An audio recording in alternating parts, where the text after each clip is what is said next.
Namato Ratana Tayasa.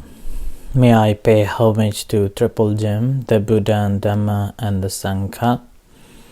My respect goes to my parents and my teachers. Hello, good evening.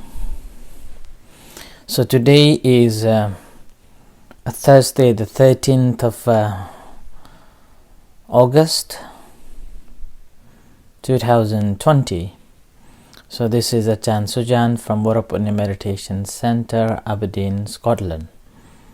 As usual, I am with you to share some of my knowledge and understanding and also telling the stories. I hope you like it.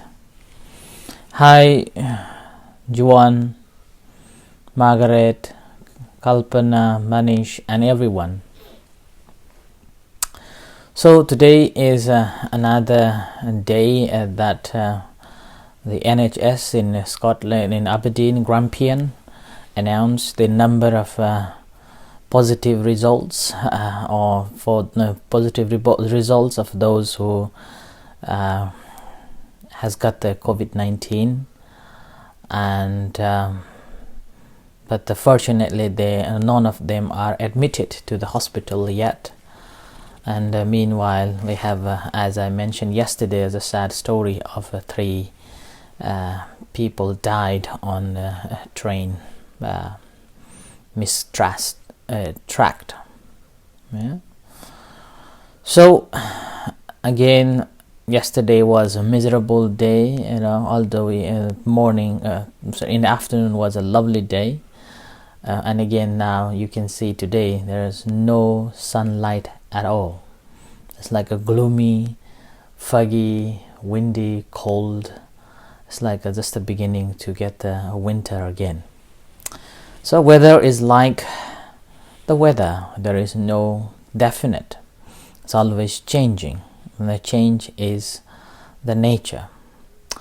When you look at the weather closely, we can see that it is also similar to our life. Non-certain. Always new things happening. Some people are facing difficult time, others are again finding different ways to deal with that difficulties. Some people can deal with it, others can't. And today in particular, to me, I was kind of busy in a way, talking to different people, particularly back in Nepal, and gathering informations and also comforting people and comforting some of my own relatives. So when I look at it, sometimes I feel like one head, but there are so many things going on in my head. So it's like a weather always changing, one mood after another. But again, this is our life. So this is again another day that we come here tonight and this time to discuss on the stories or on the teachings of the Buddha. And this is an ongoing teaching or reflecting or looking at the teachings of the Buddha on the basis of a Four Noble Truths, or the first discourse of the Buddha. And so far I have covered on the Fourth Noble Truth and the second factor of the Fourth Noble Truth, or the Eightfold Noble Path, and which is the Samma Sankappa, or the right thought. And yesterday when I was editing the talk, I realized that alone on that second factor I have spoken altogether 10 days. So there are 10 talks on the right thought. That's a lot. So, and again, still today I thought there are some stories and some aspects of it still remain, but I thought today 10 is enough, not more than that. So I'm going to move on to the next topic. And this is again, before going into the next topic, I just want to give you the brief idea that the two factors of Eightfold Noble Path. The first one is the right view, or Samma Ditti, and the second factor is the Samma Sankappa, or the right thought.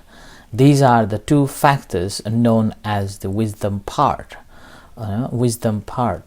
So that's why, on the basis of that, what we can see that Buddhism is based on a wisdom part. Buddhism is not inviting you to come and believe, or inviting you to take on without investigating or without questioning.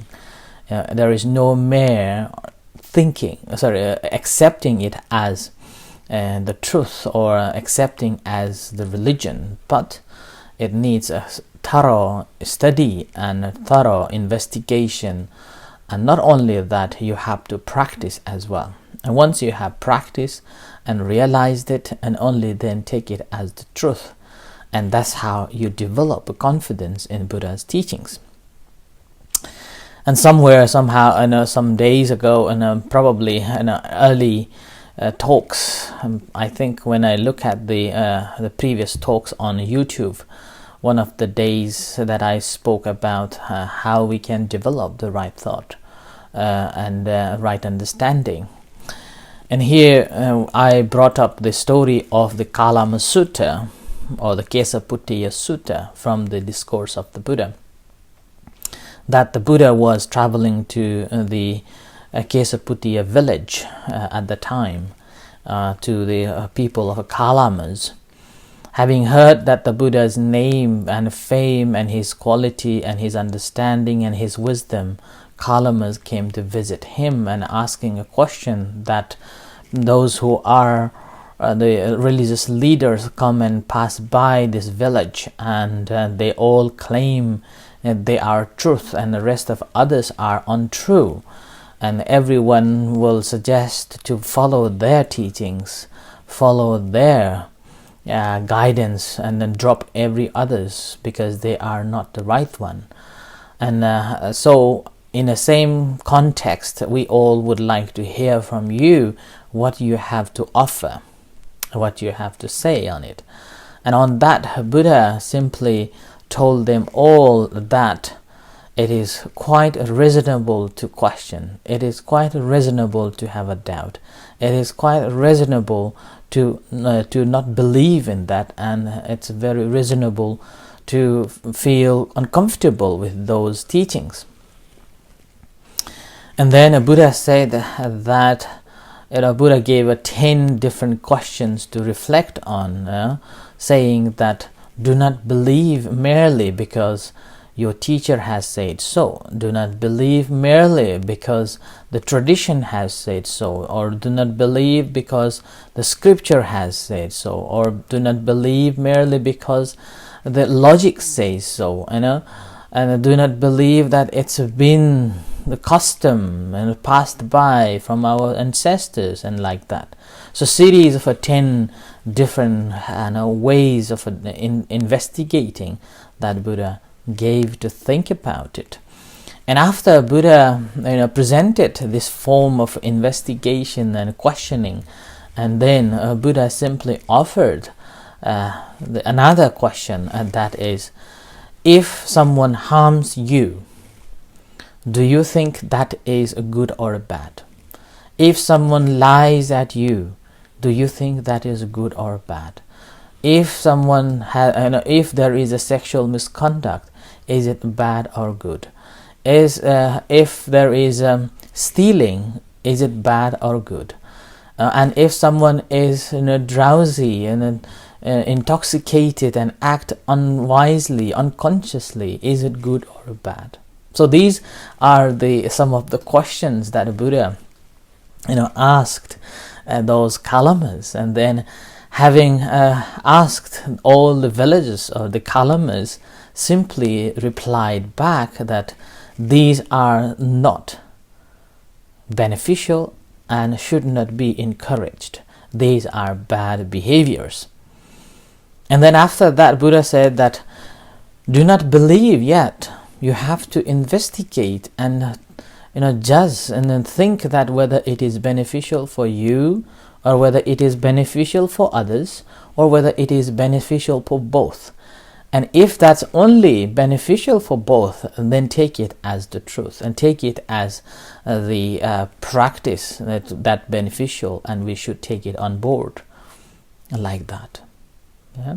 So that's where whole Buddha's teachings is basically encouraging us to come and investigate. Yeah? Buddha didn't encourage us to come and believe me, come and follow me. And Buddha's, again, I said another day that Buddha sent the missionaries, probably one of the first missionaries in the religious history, 60 disciples. And when he sent them to spread the teachings, he didn't say that go and convert people. He simply said that go, monks, for the good and happiness of gods and humans, for the benefit of gods and humans. Yeah, good and benefit. And in this good and benefit, in the beginning, in the middle, and in the end. So like that. And there are instructions given to the monks as well, that you have no rights to convert anyone, but you simply present, these are the truth, these are the facts, and I present to you. It's up to you to believe in or not. It's up to you to take it on board or not. Yeah? So that's why, on the basis of these things, what we can take it truth, that take the Buddhism is that even the Eightfold Noble Path, the first two factors are encouraging us to develop wisdom, right understanding, and having a right thought. And obviously, when we have a right understanding on the things, we will think positively, rightly. But the very moment when we have a misunderstanding or a wrong understanding on things, the way we think will be wrong. The way we think will be not in line with the right one. There was one of the suttas when and this is not by the Buddha actually, but it is in the conversation between the Brahmin and the Venerable Ananda. Yeah? And then and here Venerable Ananda was asked by the Brahmin that how do we know that what is good and what is bad? And in that simply given to check by whether it is beneficial in 3 stages. If that's only beneficial for you, it's not good enough yet. It needs to be beneficial for both. If that's again beneficial for others alone, is not good enough yet. Okay? So in the meanwhile, there is another sutta that was conversation between the Buddha and the Ananda, that when Ananda was asking about it, and then a Buddha simply said that does the one who has got the wrong understanding will have the right thought? And Ananda said no, because they have already misunderstood. And then Buddha further said that does one who has got the right understanding, will that person has got the right thought? And Ananda said yes, because, and then Buddha said why? And Ananda said, well, because they have got, he has got the right understanding. So in this way, what we can see that the very moment when we got the right understanding on the things, basically we will be thinking about it rightly. There won't be any sense of greed, or there won't be a sense of a thought of a cruelty or a sense of a violence at all. There will be more compassionate thought, there will be more kindness thought, and there will be more generous thought develops in it. Yeah? And with this, now the second factor in the Eightfold Noble Path is the second group, is the Sila part, which is the Samma Vaca, Samma Kammanta, and Samma Ajiva, or right speech, right action, and right livelihood. And I don't have to speak, or I don't have to tell you that if you have a right thought, will you speak wrong? will you behave wrongly? Or will you live a wrong livelihood?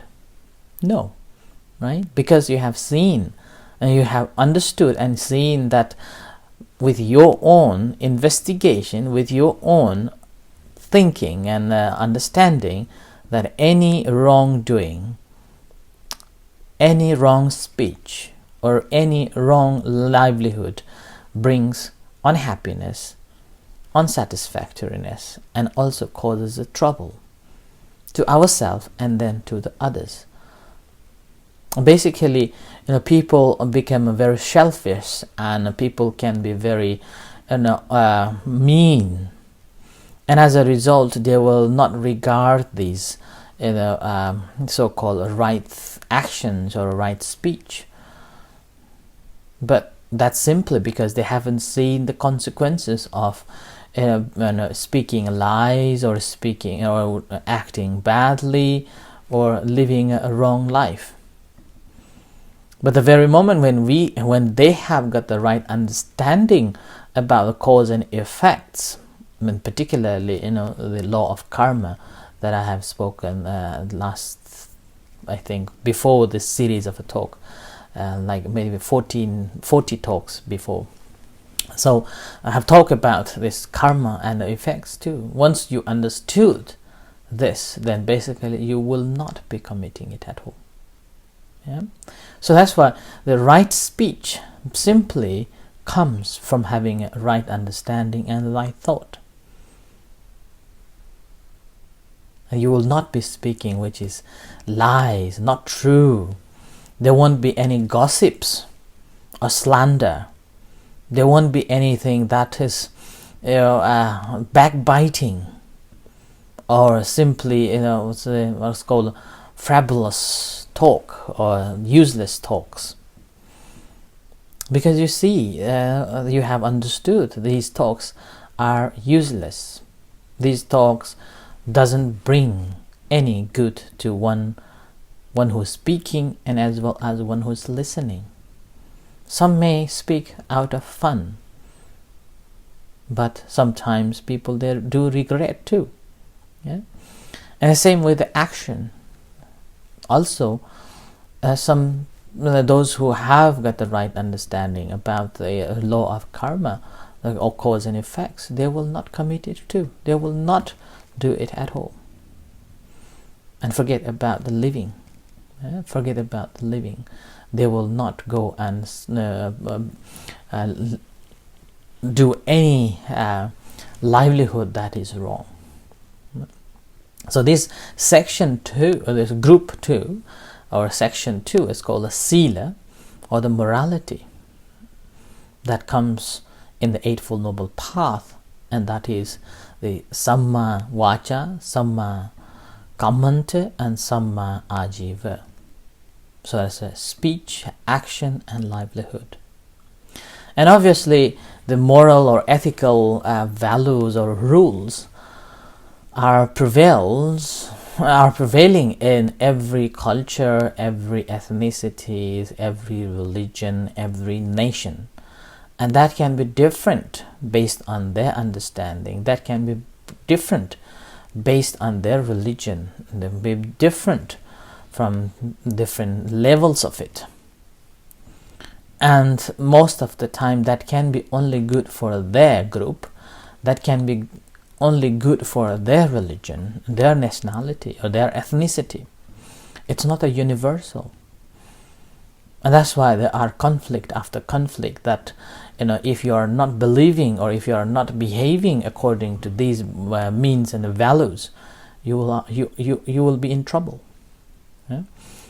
So in this case, Buddha didn't channel the external values, the morals and ethical practices Buddha is talking is not related to the external things, as other faith and religion or the communities are connecting to the external beings or external objects. The ethical values in Buddhism is based on you. So that's why practice of a Sila, or the morality, is basically restrain your speech and restrain your action. Nothing more than that. And this is again not as the rule per se, like a commandment in a Christianity that one should. If not, then the God will punish. But in Buddhism, these rules, or these, let's say the 5 precepts, is simply a rules that voluntary action. So each individual has got the rights to practice or not. That's why this is known as the training precepts. It's not the 5 precepts, that is why it's not that you must practice. Buddha simply said, these are the training practices. It's a voluntary practice. And this voluntary practice giving us an authority to take a responsibility of our own actions, rather than giving any responsibilities to anybody else, anyone else, external. So it's basically you who do it, and then you will be the responsible for it. None of them, none of others. So that's why the Sila section, or the Eightfold Noble, in the Eightfold Noble Path, the 3, 4, and 5, number 3, 4, and 5 are voluntary actions or voluntary practices that shapes the ground, or that prepares the ground to get the strong foundation. It's a foundation ground. And that's why the moral ethical practice in a Buddhism is so different than any other groups of the faith and the beliefs. So this is more related to your own restraint, not to speak what is not right, or not to speak any lies, whether it is for your own gain or whether it is just for a fun, or whether it is just to cause quarrel in between others to get your favor or in pleasure of yours, and which is again, it's a very, very common in every societies, every communities, whether it is how big or how small, whether it is 2 or 3 person. The very moment when there are 3 people, normally the gossips will begin. And this is very, very common. And this is what the Buddha is talking about. We should restrain from doing it so. And same with the bodily action. Yeah? So moral practice is basically the restrain from anything that you commit that causes harm to anyone else. A cruelty, violence. And you will not be committing it because you have a right understanding about it. So you won't be doing it at all. You will be not going to kill anyone. You will be not going to steal anything. You will be not going to commit any sexual misconduct or having an affair out of your marriage. And with this, again, since you are not committing these things, again, your livelihood also becomes right. You will be going into the right way of dealing, a right way of or earning money or earnings for your livelihood. So the second part is the Sila part in the Eightfold Noble Path is so important that prepares the ground to get ready for the good contemplation or having a samadhi or the meditation. Without prepared or without practicing properly the Sila, it's very difficult to get the progress in the meditation. So that's why the Sila is the basis for the progress in the meditation. And if you've been practicing meditation or attend the meditation retreats, then you will understand that even the slightest small rule that you have you have committed that haunts for you, haunts for the days when you're meditating, It's so difficult to get concentration. It's so difficult to be mindful. That action that you have committed or violated the Sila, it comes and haunts you. It comes and ruminates in your brain again and again, and sometimes you would not be able to contemplate at all that what you are thinking of. So that's why in the practice of a meditation, if you're really looking for the progress, you do have to practice the Sila properly. The precepts should be kept properly and mindfully and consciously practicing that. And only then you will get the good meditation, and you can progress meditation quickly, swiftly. So that's why the right understanding and the right thought are the basis for speaking rightly, acting rightly, and living rightly. So over the couple of days, I will be focusing on this Sila section of this right speech, right action, and right livelihood.